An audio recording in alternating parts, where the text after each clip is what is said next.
Halo guys, balik lagi di channel Rangkum Movie. Di video kali ini saya akan membawakan movie karya Makoto Shinkai yang berjudul Kimi no Na wa atau bisa disebut juga Your Name.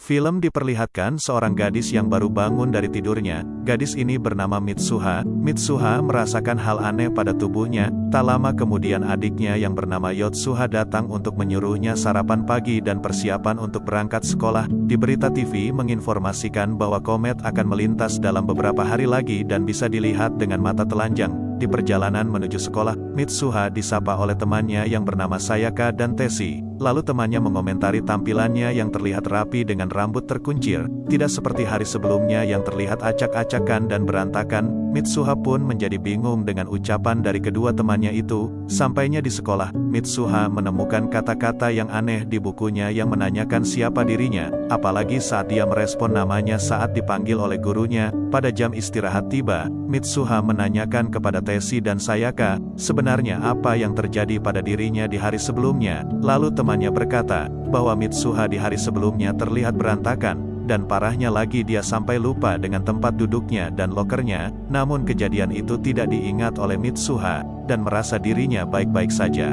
Sepulang sekolah, Mitsuha yang pulang dengan Teshi dan Sayaka, mengutarakan betapa bosannya tinggal di desa, dan dia ingin cepat-cepat lulus dan pindah ke kota, karena hidup di desa sangatlah bosan. Bahkan untuk kafe saja tidak ada. Pada malam hari, Mitsuha dan Yotsuha persiapan untuk melakukan ritual di kuil Shinto. Neneknya yang kesal dengan sikap menantunya yaitu ayahnya Mitsuha, yang meninggalkan Shinto dan terjun ke dunia politik dan menjadi wali kota desa Hitomori. Lalu Mitsuha dan Yotsuha melakukan ritualnya yang disebut ritual Kuchikami Sake, yaitu mengunyah nasi lalu memuntahkannya untuk difermentasikan menjadi sake. Temannya yang melihat itu pun merasa jijik. Hal itu yang membuat Mitsuha merasa malu. Setelah melakukan ritualnya, Mitsuha pun berteriak untuk dijadikan cowok yang tampan dan tinggal di Tokyo. Karena dia merasa semakin bosan tinggal di desa, Yotsuha hanya bisa menghela nafas melihat tingkah kakaknya yang konyol itu. Entah kenapa ucapan Mitsuha terkabulkan di esokan harinya, yang dimana dia terbangun di kamar yang berbeda.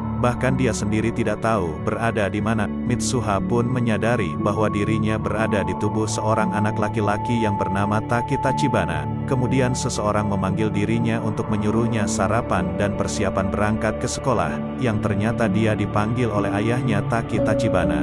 Kemudian dia menerima pesan dari Tsukasa untuk menyuruhnya pergi ke sekolah. Namun Mitsuha tidak membalas pesan darinya. Awalnya dia mengira ini adalah mimpi, namun dia tersadar bahwa dirinya sekarang berada di Tokyo, tempat yang dia idam-idamkan selama ini. Sampainya di sekolah dia disambut oleh temannya yang bernama Tsukasa, yang mengiriminya pesan tadi. Temannya pun merasa aneh dengan sikapnya, dari logat bicaranya, hingga hanya dia sendiri yang tidak membawa bekal. Lalu temannya mengajaknya untuk makan di kafe. Mitsuha mendengar hal itu senangnya bukan main. Dengan menu pesanan yang sangat mahal, dia menganggap yang dia rasakan di tubuh Taki ini hanyalah sebuah mimpi. Lalu ponselnya berbunyi bahwa dia terlambat bekerja. Dengan linglung dia menanyakan kepada temannya, sebenarnya di mana tempat Taki bekerja, yang ternyata Taki bekerja sebagai pelayan di sebuah restoran Italia yang mewah. Mitsuha melakukannya dengan jerih payah dan banyak komplain dari pelanggannya, dan berkata kapan mimpi ini akan berakhir. Lalu Taki dipanggil oleh salah satu pelanggannya. Pelanggannya pun komplain, kenapa bisa di pizzanya terdapat tusuk gigi. Taki yang kewalahan,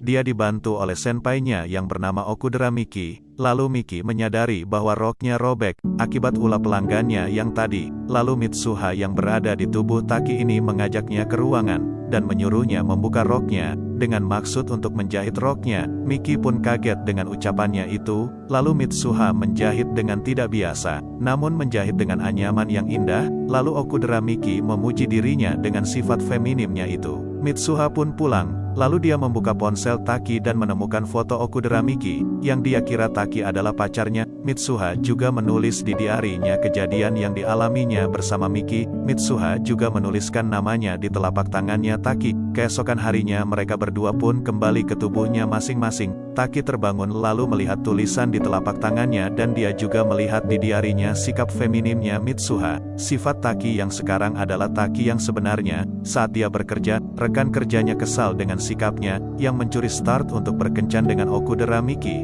Tak lama kemudian Miki pun datang dan mengedipkan matanya pada Taki. Di waktu yang sama, Mitsuha yang terbangun dari tidurnya pun melihat banyak tulisan di tangannya. Yotsuha yang setiap hari membangunkannya pun berkata, tumben tidak melakukan ritual paginya. Di sekolah, teman sekelasnya yang heran dengan tingkahnya di hari sebelumnya, yang menendang meja hingga terjatuh. Mitsuha pun pulang lalu ke kamarnya, dan melihat catatan yang aneh pada bukunya. Begitu juga dengan Taki, melihat kata-kata yang aneh pada ponselnya. Pada akhirnya mereka menyimpulkan, kalau mereka saling bertukar tubuh, fenomena pertukaran tubuh ini seringkali terjadi. Pada akhirnya mereka pun menerimanya, namun dengan syarat, Mitsuha menyuruh Taki untuk memperhatikan roknya saat duduk. Begitu juga dengan Taki menyuruh Mitsuha tidak memboroskan uangnya. Taki juga membantu Mitsuha menjadi populer di sekolahnya. Begitu juga Mitsuha membantu Taki untuk berkencan dengan Okudera Miki. Keesokan harinya, Taki yang terbangun di tubuhnya Mitsuha, seperti biasa melakukan ritual paginya. Di berita TV menginformasikan bahwa komet Tiamat akan segera terlihat dalam beberapa hari lagi. Taki Yotsuha dan neneknya itu melakukan perjalanan ke kuil Miyamizu.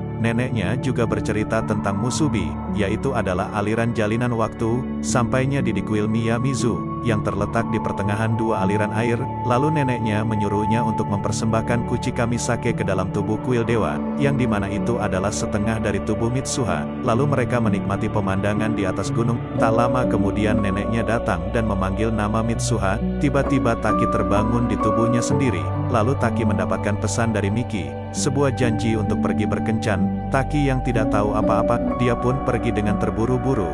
Namun Miki merasa aneh dengan Taki, tidak seperti biasa yang terlihat lebih feminim. Di pertengahan pekencanan mereka, Taki menemukan lukisan yang dia kenal. Itu adalah gambaran desa Hitomori. Lalu Miki menanyakan kepada Taki, sebenarnya apa yang dia pikirkan. Lalu Miki pun pergi dan kencan mereka pun gagal. Scene berpindah kepada Mitsuha, yang menerima telepon dari Teshi, yang mengajaknya untuk pergi ke festival dan melihat komet. Temannya pun kaget melihat tampilan Mitsuha dan memotong rambutnya. Lalu Mitsuha mengajak Teshi dan Sayaka ke suatu tempat untuk melihat komet. Komet pun melintas di depan matanya. Tak lama kemudian komet yang mengorbit terpecah menjadi dua dan terjatuh.